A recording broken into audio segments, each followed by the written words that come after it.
সিন্ডিকেটের কথা বলছেন আপা। সিন্ডিকেট গত 16 বছর যাবৎ সিন্ডিকেট কারা লালন করছে? আওয়ামী লীগ পতিত সরকার। মুন্সি সাহেব, মানে টিপু মুন্সি, উনি বলতেন যে সিন্ডিকেট আমরা কিছু করতে পারতেছি না, পরিষ্কার বলছে। আচ্ছা, প্রশ্ন হচ্ছে সেই আওয়ামী লীগ যখন পতিত হইল, আমি নিশ্চিত করে বলতে পারি সেই সমস্ত জায়গাগুলো খালি হয়ে গেছে। চাঁদাবাজি বলেন, সিন্ডিকেট বলেন, কিন্তু সেই শূন্যস্থান পূরণ করেছে কারা? This is my question. খালি নাই, পূরণ করেছে কারা? যারা শক্তিধর নিশ্চয় তারাই। আমার অত দরকার নাই তো, যারা পূরণ করেছে তাদের কাছে দেশ নিরাপদ কিনা। সিম্পল, আপনি একবার বুঝে নেন কারা সিন্ডিকেট। দুই আসেন আইন শৃঙ্খলা বাহিনী, দুইটা কারণে সক্রিয় হবে আইন শৃঙ্খলা বাহিনী। Number one, if Yunus is removed, কালকে ইউনুস সাহেব ধাক্কা দা বাইর করে দেন, রাজ্জাকিরে বসান, সমস্ত প্রশাসন নামবে, আরামসে কাজ করবে। তাহলে কি আমি বেশি যোগ্য? নো, আমাকে ভর্তা বানাইতে পারবে প্রশাসন। এই জন্যে ইউনুস সাহেবের লোম টাচ করতে পারতেছে না কেউ। বাংলাদেশে ইউনুস সাহেবের লোম টাচ করার কোনো লোক নাই। আমি যদি প্রধান উপদেষ্টা আর ইউনুস সাহেব যদি স্বরাষ্ট্র উপদেষ্টা বানায় রাখি, তাও একই কাজ হবে। His presence in the state is enough. আরেকটা যদি বলেন যে ইউনুস সাহেব থাকবে না, নির্বাচন হবে, ইউনুস সাহেব থাকবে অন্য কোন প্রক্রিয়ায়, রাষ্ট্রপ্রধানরে সরায় দেন, তাতে আইন শৃঙ্খলা বাহিনী কাজ করবে। কারণ আইন শৃঙ্খলা বাহিনী দেখতেছে অর্ধেক আমাদের আছে। কারণ গেজেট অফিসারের চাকরি যায় রাষ্ট্রপতির কলমের খোঁচায়, চাকরি অ্যাপয়েন্টমেন্ট হয় তার কলমের খোঁচায়। হি ইজ অ্যালাইভ, সে আছে। সুতরাং ভয় তাদের কম। আপনি চাকরিচ্যুত করতে পারতেছেন না, স্বাক্ষরটা কিন্তু রাষ্ট্রপতি করবে। এবং আমরা অতীত দেখছি যখন মাঠে মার্শাল মানে আর্মি নামে, তারপরে কাজ হয় না। This is first time. মেএসটিসি পাওয়ার দেওয়ার পরও যখন আর্মি কাজ করতে পারে না, নাথিং, এটা আই ওয়াশ, সিগন্যাল আছে, করবা না, তা নইলে হয় না কেন? মাই কোশ্চেন ফিনিশ নেই। এইবার আসেন আপনার 3টা চ্যাপ্টার। বাংলাদেশে ছাত্ররা বিদায় দিয়ে দিছে, ছাত্র আসে মেইনলি, তাদের ফোকাস সবাই একত্র হইয়া আইসে কি করছে, হাসিনাকে সরাই দিয়ে আমাকে বসায় দিল। বসায় দেওয়ার পর কি হইল?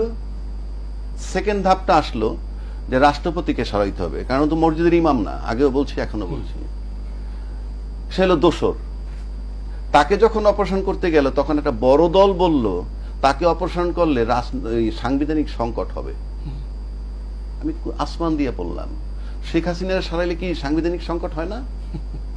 আপনি এখানে সাংবিধানিক সংকট হয়ে গেল। আমি তো এই রাজনীতিবিদ আই ক্যানট ফেইথ। বিপ্লব পরবর্তী আবার আসলে প্রশ্ন আসে কেন? হ্যাঁ, তার ঘাড় দিয়ে বের করে দিতে হবে। আচ্ছা, এরপর যখন এই ছাত্র একটা শক্তি হইল, এখন বিশাল শক্তি, কিন্তু ছাত্ররা কেন ছাত্ররা শক্তি সেটাও বলে দিচ্ছি। যেহেতু প্রশাসন মাঠে নাই, বাংলাদেশ সব রাজনৈতিক দল যেই ক্ষমতায় থাকুক, মাঠে তার রাজনৈতিক কর্মী কিন্তু থাকে। তার মানে রাজনৈতিক যে দলটা ক্ষমতায় যায়, তার মাঠের শক্তি তার কর্মী বাহিনী। ইউনুস সাহেবের সেটা নাই। তা আপাতত ইউনুস সাহেব না বললেই ছাত্ররা তার পক্ষে কাজ করবে। এই জন্য করবে, ইউনুসের নিয়োগকর্তা তারা। 1, 2, প্রশাসন ইউনুস সাহেবের নন কোঅপারেট করে অ্যাবসলুটলি। শেখ হাসিনা ওভারসিজ বৈশে বৈশে যখন বলছে 2 মাসে ফেলে দিব, পুলিশের উপর একটা আস্থা আসছিল পুলিশের, আমাদের উনি ফেরত আসতেছেন। 7 মাস পার হওয়ার পর কিন্তু পুলিশ কিছু নামতেছে মাঠে। হায় রে আল্লাহ, এ তো মুসিবত, 2 মাসে তো কিছুই হয় নাই। তারপরে 25 তারিখে যে সেনাপ্রধান ভাষণ দিল, আমি মনে করি নতুন দল গঠন করার ব্যাপারে সেনাবাহিনীটা অনুপ্রেরণা হিসেবে ছাত্রদের নেওয়া উচিত। লং রানে বলবে আপনার কথায় আমরা এই দল গঠন করছি। কেন? আপনি বলছেন স্বাধীনতা সার্বভৌমত্ব বিপন্ন হতে পারে, এবং বলছেন যে আপনার কিছু করার থাকবে না। তো আপনি যখন কিছু করার থাকবে না, তখন আমার সমাজ গড়ে তুলতে হবে। সুতরাং এই ছাত্ররা সেই জন্য গড়ে উঠছে। এই কথা যদি বলে কিছু করার থাকবে না, আমি তো বলি এইটাই তাদের বলা উচিত। 2 নম্বর, শেষ পর্যায়ে চলে আসছি আমরা, সময় একেবারে। 2 নম্বর আসেন, এখন বলছেন কারা কারা সংস্কার চায়, কারা কারা স্থানীয় নির্বাচন আগে চায়, কারা বিচার আগে চায়। ত্রিমুখী লড়াই হবে।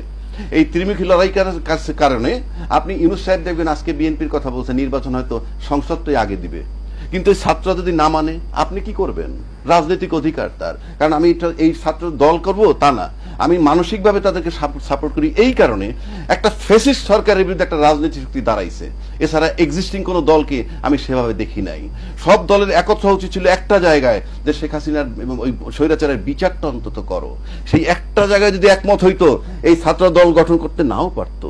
সুতরাং এই ছাত্র দল গঠন করার দায় ওদেরকে নিতে হবে, যারা এক্সিস্টিং দলগুলো ছিল। সুতরাং এটার দায় তারা। এখন ইউনুস সাহেব যদি নির্বাচন দেয়, আমি মোটামুটি নিশ্চিত নির্বাচন হওয়ার সম্ভাবনা খুবই কম।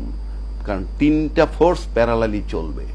ছাত্রদের একটা ফোর্স, এই রাজনীতিবিদদের একটা ফোর্স, পাশাপাশি আপনি যদি মনে করেন মাঠে যে আইন শৃঙ্খলা বাহিনী নাই, সেখানে সেনাবাহিনী প্রধান, উনি একটা রেজিমেন্টেড ফোর্স, উনি একটা শক্তি। ওনার Of course. এই তিনটা সমন্বয় না হওয়া পর্যন্ত আপনি বাংলাদেশের নির্বাচন অনিশ্চিত,